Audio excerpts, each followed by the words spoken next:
Rain on the colony world of Velastra didn't fall normally. It leaked from the sky like the planet itself had a structural problem. Neon signs reflected across flooded streets, drones buzzed overhead advertising luxury gene upgrades, and somewhere in the distance, police sirens screamed loud enough to remind everyone that rich districts had laws and poor districts had warnings. Lady Saralith hated this side of the city, mostly because it smelled honest. Her armored transport floated silently above the street, while bodyguards scanned rooftops through tactical visors.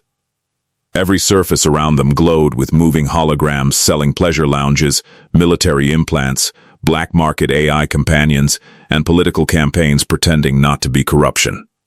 Route cleared, one guard announced. Then someone screamed nearby. Not the terrified kind, the angry kind. Saralith turned toward the alley and saw 3 street criminals surrounding a human male near a broken vending terminal. The human looked terrible. Wet clothes, bruised face, one boot missing, probably homeless, and somehow still insulting all 3 attackers at once. That swing was embarrassing. The human snapped while wiping blood from his mouth. "You trying to stab me or introduce yourself?" One thug lunged again. The human moved sideways just enough to make the attacker slam into the wall. Saralith blinked. Humans were supposed to be physically dangerous, yes, but this one looked like he hadn't eaten properly in days. Another thug pulled an energy knife. The human looked offended. "Seriously? 3 against 1, and you still need glowing equipment?"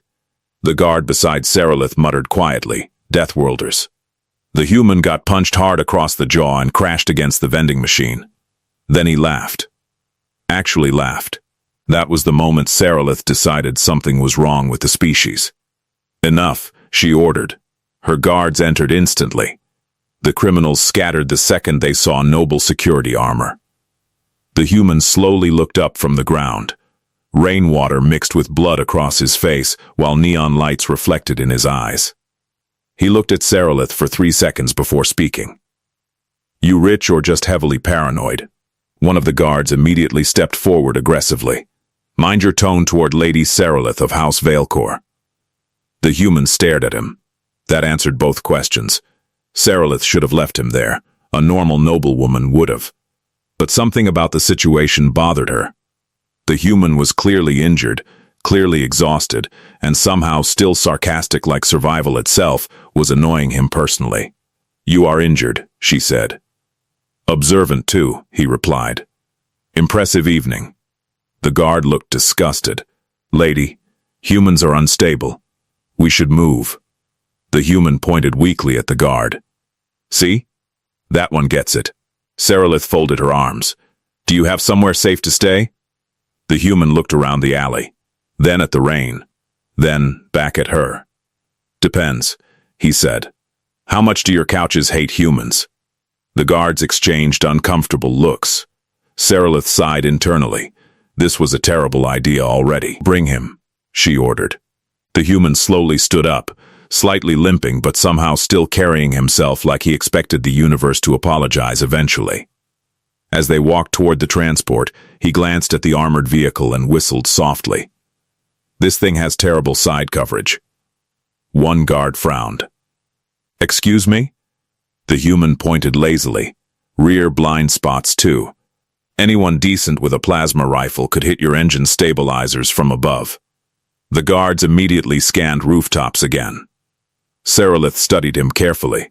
"How would you know that?" The human shrugged. "Common sense. Your security design practically invites penetration." The transport suddenly became very quiet. Saralith cleared her throat lightly. The human looked confused for half a second before realizing how that sounded. "Oh, relax," he muttered. "I'm talking about the vehicle." One guard whispered under his breath, "I dislike this creature." The mansion of House Veilcor sat above the city on elevated crystal platforms overlooking the neon skyline. Elegant towers. Private defense drones. Energy shields hidden beneath decorative architecture. The human stared at the building for exactly 5 seconds before speaking. "Your defenses are awful." The head guard nearly choked. Saralith narrowed her eyes. You have not even entered yet. Don't need to. The human pointed casually upward. Those drones patrol on predictable loops.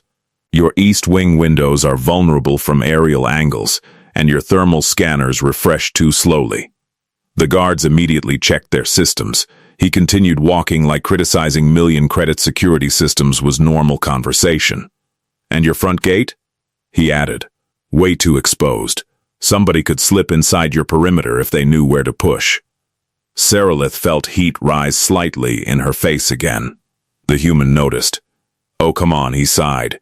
You aliens really need dirtier minds or cleaner language. Inside the mansion, servants stared openly. Humans weren't common in noble districts. Humans with bruised knuckles, missing boots, and sarcasm problems were even rarer. One servant quietly asked, Lady Saralith, are you keeping him? The human answered before she could. Depends how the food is. She shot him a look. You speak too casually for someone receiving charity. And you brought home a death worlder from a rainy alley, he replied. We both make questionable decisions. One of the servants accidentally laughed before pretending to cough. Saralith motioned toward the dining area. Sit down before you collapse. The human sat heavily into the chair and immediately started eating like someone who viewed food as a military objective. Not elegant. Efficient. The servants watched in horror as he consumed enough protein for 3 people. You eat aggressively, Saralith observed. Earth gravity, he answered between bites. Burns calories. Builds character. Ruins knees. One servant asked nervously, is it true humans survived nuclear wars? The human nodded casually. Several. Depends how you count. The entire room went silent. Saralith stared at him. Several? Yeah. Humans are bad at staying dead. That answer somehow sounded less like a joke and more like a warning. After dinner, the human wandered around the mansion examining walls, vents, security panels, and windows with growing disappointment. Finally, he spoke. You know what your real problem is? Saralith crossed her arms. I suspect you are about to tell me regardless. You rely too much on technology and not enough on paranoia. That is an absurd statement. No, he replied calmly. It's survival. He walked toward a security terminal and tapped the holographic display. This encryption? He said. Pretty on the outside. Soft underneath, the head guard stepped forward angrily. That system protects one of the wealthiest houses in the sector. The human nodded. Exactly why somebody's already studying ways to get inside. Saralith looked at him more carefully now. Not because of the confidence, because of the certainty.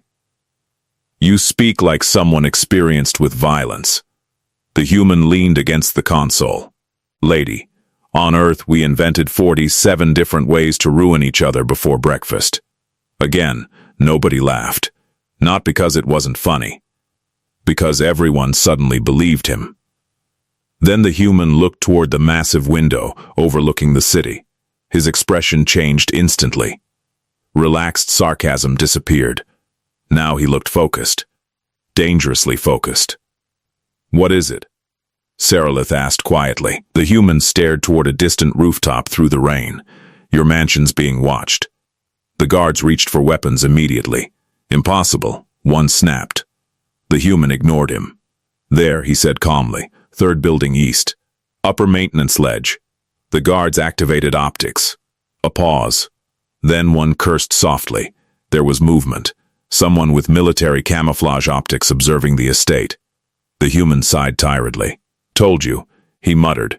Your security's too loose. Then he looked directly at Saralith. You've got people preparing to hit this place tonight. Nobody in the mansion slept after that. Well, almost nobody. The human somehow managed to sit on a luxury couch worth more than most apartments in the lower districts and fall asleep for 23 minutes like imminent assassination attempts were background music. Saralith stood near the security table watching tactical feeds while her guards tightened patrol routes around the estate. He cannot seriously be sleeping, one guard muttered. The human opened one eye without moving. I can hear you panicking from across the room. The guard looked offended. We are not panicking. Sure, the human replied, and I'm financially stable. Saralith crossed her arms. You seem unusually calm for someone expecting an attack. The human stretched lazily. Lady, I'm human. We invented stress so aggressively our bodies started producing chemicals just to survive it. That answer somehow made things less comforting. The head of security activated another holographic perimeter map. Additional drones deployed, thermal sensors recalibrated, no movement detected. The human stared at the display for 3 seconds, then sighed. You're watching the wrong angles. The guard clenched his jaw. Our systems are military grade. Yeah, the human replied. Military grade usually means overpriced and easy to predict. He walked toward the table holding a half-eaten protein bar he'd apparently stolen from somewhere. You see this? He asked while pointing at the perimeter layout. You tightened outer patrols after spotting surveillance. Smart. But now you've made the inside weaker. The guard frowned. Explain. The human took another bite. Your people assume attacks come from outside because that feels logical. Real professionals hit where everyone stops looking. Saralith studied him carefully. You speak from experience again. He shrugged. Earth has crime, politics, war, taxes, and social media. Survival teaches pattern recognition. One younger guard quietly whispered, "What's social media?" The human looked at him with genuine pity. Psychological warfare. An alarm suddenly flashed red. Every guard reached for weapons instantly. The human didn't move. Saralith noticed that immediately. You're not reacting. I am reacting, he replied calmly. I'm reacting by noticing your guards are looking at the ceiling instead of the vents. The room froze. Then a metallic sound echoed above them. One ventilation panel dropped. Masked attackers poured into the hallway firing suppressed plasma bursts. The guards returned fire immediately, but the attackers moved fast. The human grabbed the nearest serving cart and kicked it sideways across the marble floor. The heavy metal cart slammed into 2 attackers hard enough to send them crashing into a decorative column. Saralith stared. That worked? She asked. The human blinked. Lady, physics works everywhere. Another attacker rushed forward. The human grabbed a boiling drink dispenser from the nearby table and blasted steaming liquid directly into the attacker's visor. The man screamed. The guards looked horrified. You weaponized refreshments, one muttered. The human shrugged. Pressure, heat, and metal. Civilization's strongest trio. A plasma shot hit the wall beside Saralith. The human instantly grabbed her wrist and pulled her behind cover. Stay close, he said sharply. Your attackers are trying to isolate soft targets first. Saralith felt heat rise in her face again. The human noticed immediately. Tactically, he snapped. You aliens hear everything like foreplay. Even during a firefight, one servant accidentally laughed. Another attacker tried entering through the side corridor. The human grabbed a decorative statue and shoved it down the hallway. The heavy sculpture crushed the attacker against the wall. The guards stared at the destroyed artwork in horror. That sculpture was worth 80,000 credits. The human reloaded a confiscated plasma pistol. Cool. It's worth more now. The fight ended fast after that, mostly because the attackers weren't prepared for a human who treated household furniture like improvised military equipment. The surviving assassin tried escaping through the eastern corridor. The human casually shot the overhead lighting system instead. Darkness swallowed the hallway. A second later, a loud crash followed by screaming echoed through the mansion. The human nodded once. Wet floors. Predictable panic movement. Works every time. The head guard looked genuinely disturbed now. How do humans survive long enough to learn these things? The human answered honestly. We usually don't. That silence afterward felt heavier than the gunfire. Later, while security teams cleaned the mansion and interrogated captured attackers, Saralith found the human sitting calmly in the kitchen, eating leftovers straight from a serving tray. You fought like trained military, she said. Nah, you disarmed 4 attackers. 5. You used a food dispenser as a weapon. That part I'm proud of. Saralith sat across from him slowly. Who are you really? The human drank something glowing blue without asking permission first. Name's Adrian, he said. Former systems engineer. Former combat technician. Former several other things depending how legal you want this conversation. You are avoiding the question. No, Adrian replied calmly. I'm simplifying it. Saralith watched him carefully. Now that the chaos settled, she noticed details she missed earlier. Scars across his hands, old burn marks near his wrists, the way his eyes constantly checked exits without seeming obvious about it. You expected the attack, she said quietly. Adrian shrugged. Your house screams political target. How? You're rich. Powerful. Visible. Elegant. That combination usually ends with explosions. That sounded disturbingly reasonable. One of the guards entered hurriedly. Lady Saralith. Interrogation confirms outside involvement. Adrian raised a hand casually. Rival noble house? The guard froze. How did you know? Because random street criminals don't use coordinated infiltration teams. The guard looked uncomfortable now. The attackers carried encrypted insignias connected to House Maravan. Saralith's expression darkened immediately. Adrian noticed. Ah. Political family drama. Knew it. This is not drama, Saralith said coldly. House Maravan has been attempting to weaken my family's influence for years. Adrian nodded slowly. And now they're escalating. The guard added nervously, there may be larger operations underway. Adrian leaned back in his chair. There definitely are. Saralith looked at him sharply. Explain. He pointed toward the security monitors. Tonight wasn't an assassination. It was a systems test. The room went quiet. They probed your response times. Adrian continued. Measured guard movement. Tested your panic protocols. Which means somebody's preparing for something bigger. The head guard frowned. You are making assumptions. Adrian smirked slightly. Welcome to strategy. Then he stood and walked toward the central security console. Without asking permission.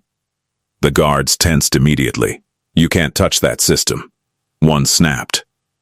Adrian ignored him and activated several holographic windows. His expression changed again. Focused. Sharp. Dangerously intelligent. That's bad, he muttered. Saralith stepped closer. What? Adrian zoomed through encrypted planetary defense data faster than the guards could follow. Your Empire's network architecture is compromised. The guards looked furious. Impossible. Adrian pointed at a hidden code layer buried inside the defense system. See this? Backdoor routing. Somebody embedded hidden access pathways inside your military infrastructure. Saralith felt cold suddenly. That would require high-level clearance. Exactly, Adrian replied. He leaned against the console and looked directly at her. Your Empire isn't being attacked from outside. A pause. Then, he finished quietly. Somebody already opened the back door. By morning, Adrian had somehow become the most controversial person in House Veilcor, without technically belonging to it. Half the staff thought he was a dangerous lunatic. The other half thought he was some kind of terrifying human war expert hiding behind sarcasm and stolen snacks. Neither group was completely wrong. Saralith stood inside her private transport while the capital skyline stretched endlessly beneath them. Massive towers pierced the clouds, military carriers floated above government districts, and giant holographic banners displayed smiling politicians, pretending civilization wasn't one bad decision away from collapse.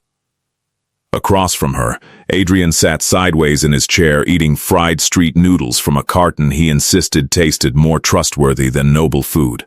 You are attending a Royal Security Council, Saralith said slowly. Could you at least attempt to look professional? Adrian looked down at himself. Black jacket, scuffed boots, bandaged knuckles, street noodles. I am professionally tired, he replied. One of the guards muttered quietly. We are bringing a homeless human into the highest military chamber in the Empire. Adrian pointed chopsticks toward him. Correction. You're bringing the homeless human who stopped your mansion from becoming modern art." The guard went silent. Saralith hated that he had a point. The royal capital was cleaner than the lower districts. Too clean.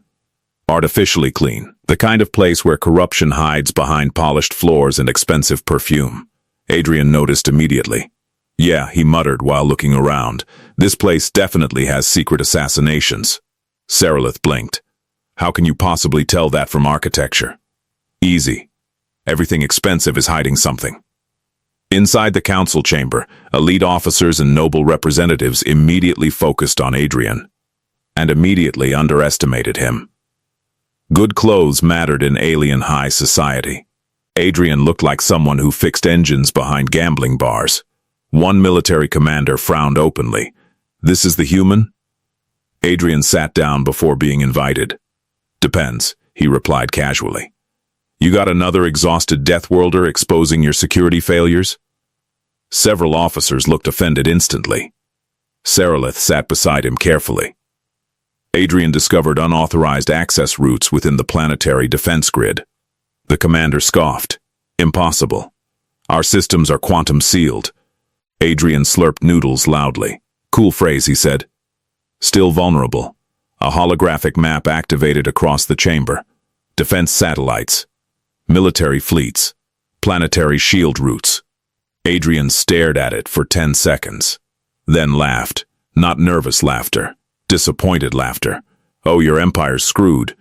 The room exploded immediately. One noble slammed the table. "You insolent primitive." Adrian pointed toward the display without even looking at him. "Your fleet positioning leaves your southern trade corridor completely exposed. Your emergency response timing is bloated by political authorization chains, and your military AI prioritizes protocol over adaptability." Silence. A few officers suddenly looked uncomfortable. Adrian kept going. "And whoever designed your internal security system should be arrested romantically." The room paused. Saralith closed her eyes briefly. Adrian noticed. "Again, not sexual. Your species keeps making everything weird." One officer frowned. "You claim understanding of military systems despite being a civilian engineer?" Adrian leaned back lazily. "Buddy, humans turned entire planets into battlefields before we invented decent healthcare. Trust me, we study conflict." Another commander spoke coldly. "Human history is considered excessively violent." "Correct," Adrian replied immediately. "That's why we're good at noticing when people are about to do something stupid." The room stayed quiet after that, not because they respected him yet, because they were starting to listen.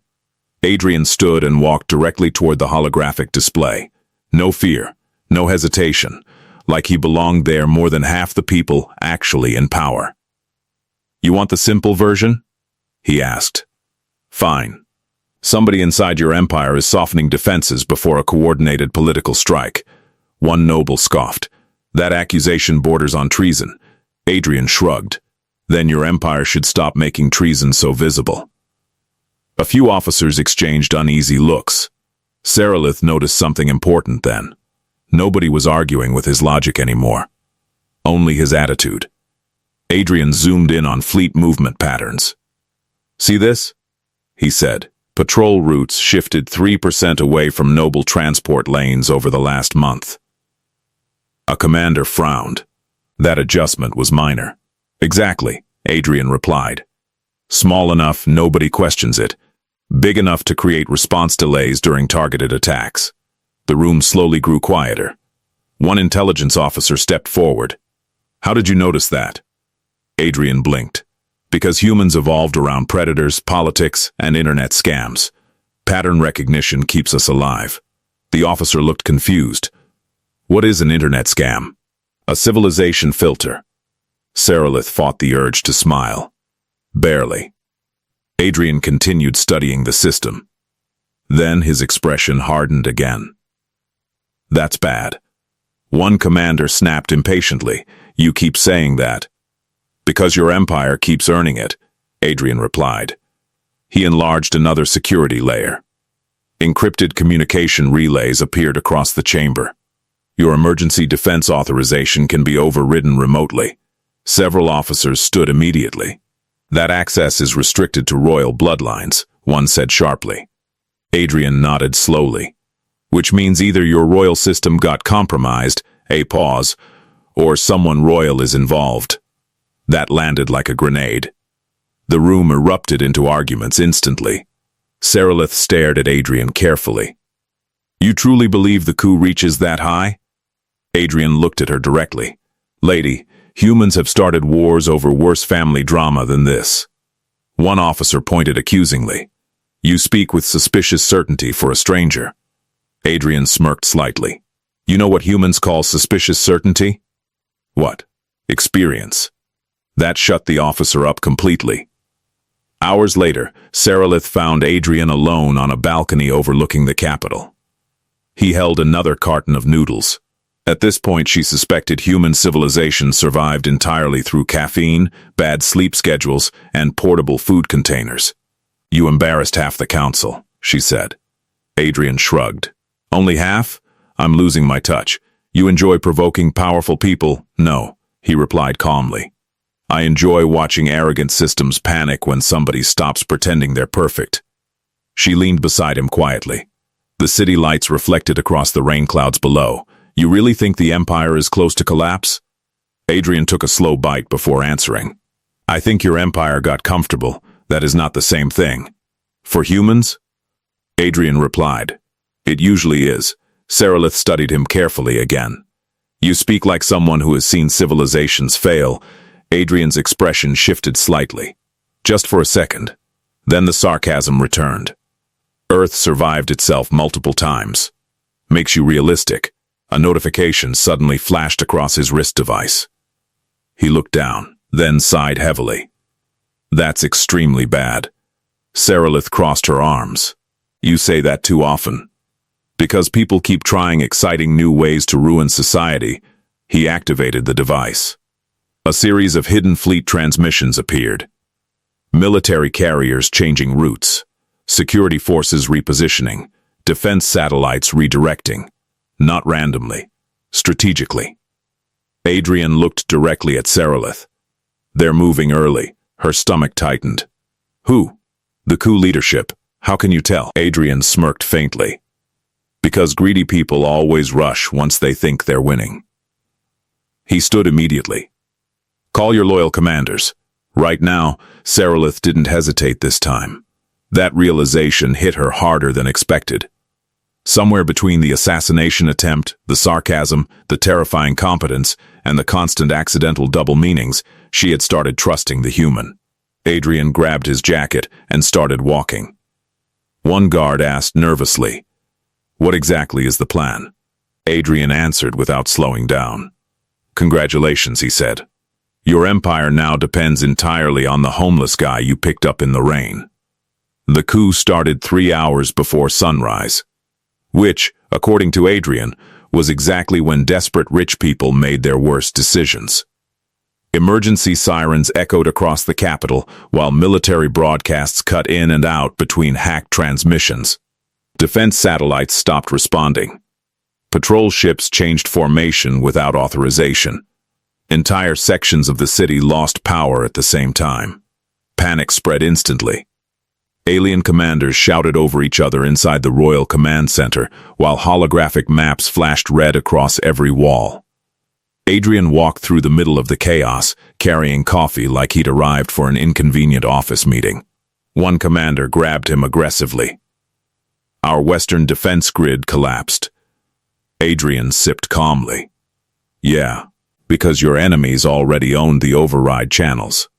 Another officer shouted, Rebel fleets are entering the capital lanes.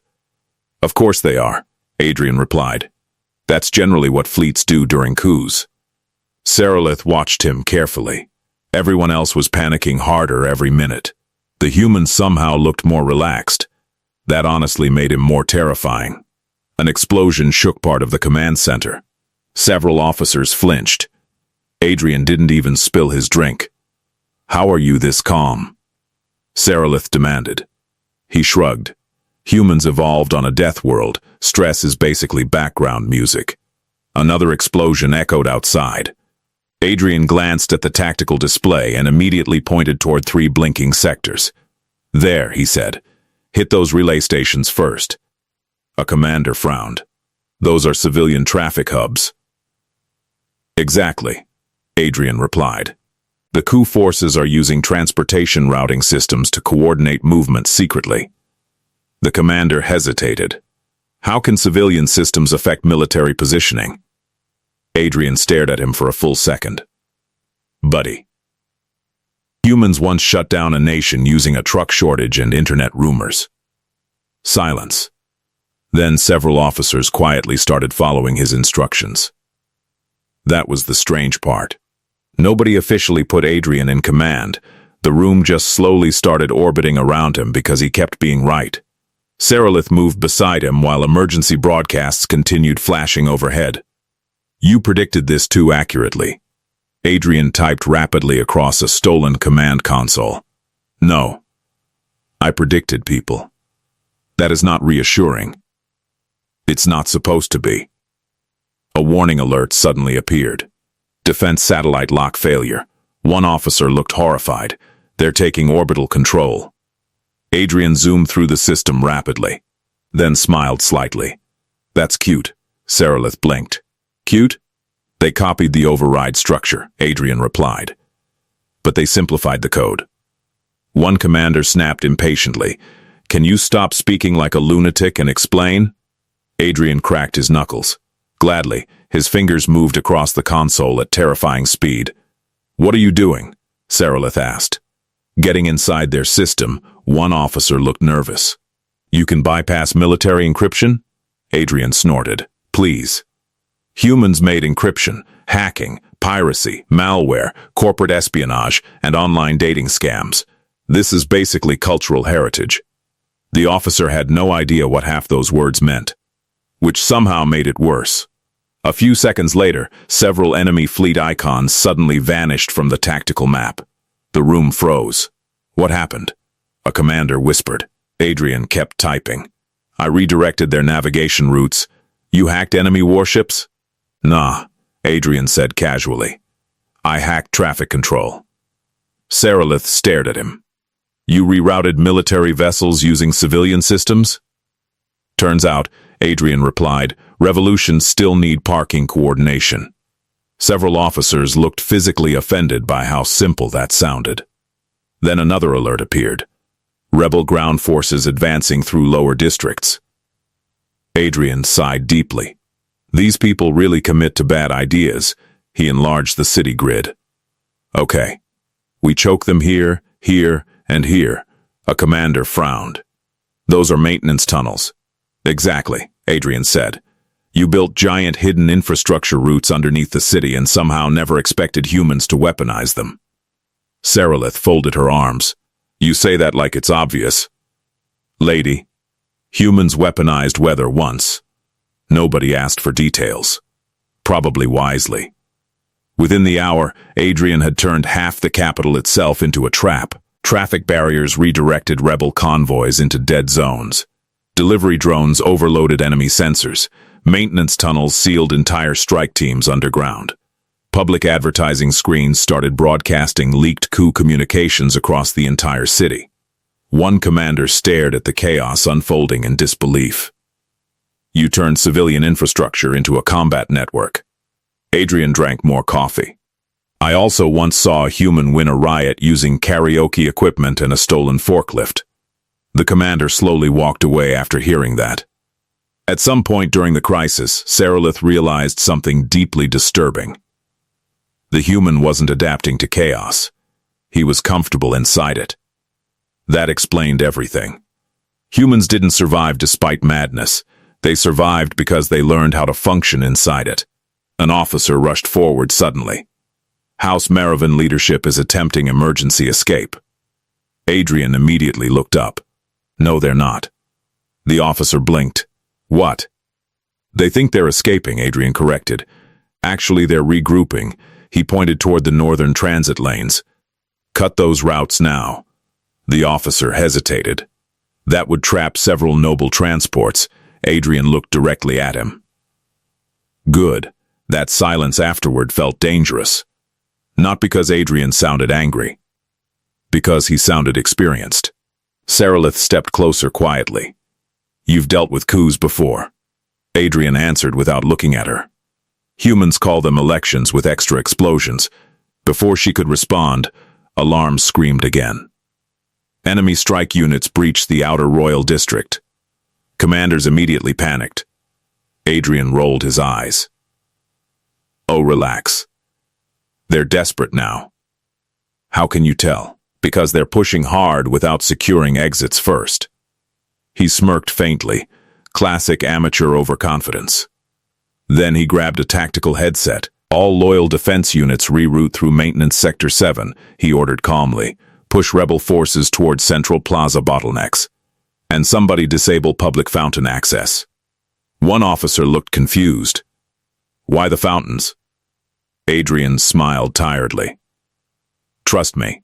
20 minutes later, rebel armored units lost traction crossing the flooded plaza after Adrian remotely overloaded the decorative water systems. Entire combat vehicles slammed into each other. Saralith stared at the tactical feed. You defeated armored assault groups with landscaping. Adrian shrugged. Humans respect terrain. The final collapse came faster than expected.